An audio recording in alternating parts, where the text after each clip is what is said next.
कैसे हो सब? उम्मीद है आप सब खैरियत से होंगे। ये जो आपके लिए प्रोडक्ट लाया हूँ, सिरप लाया हूँ, ये हिनोकोन का प्रोडक्ट है, हिनोकोन कंपनी का, और ये खांसी के इस्तेमाल में होता है। आईवी लीवी एक्सट्रैक्ट और इसमें विद थाइम, ये इसका फार्मूला है। और इसका जो इस्तेमाल है, या इलाज की बात करें तो बगलम वाली या खुश्क खांसी के लिए इस्तेमाल होता है। गले की खराश हो, गले में खराश हो तो इस्तेमाल किया जा सकता है। सांस की नाली में हल्की इन्फेक्शन हो तो इस सूरत में इस्तेमाल किया जा सकता है। बच्चे और बड़े दोनों इस्तेमाल कर सकते हैं इसको।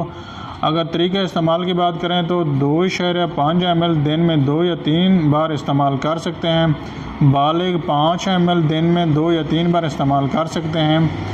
इसके एहतियाती तदबीर की बात करें, शुगर के मरीज़ डॉक्टर से मशवरा ज़रूर करें। इसको इस्तेमाल करने से पहले थाइम, IVY या मिलट्ठी से एलर्जी हो किसी मरीज़ को, किसी को, तो इसको इस्तेमाल ना करें। लंबे अगर अरसे तक इस्तेमाल करना है तो डॉक्टर से मशवरा ज़रूर करें।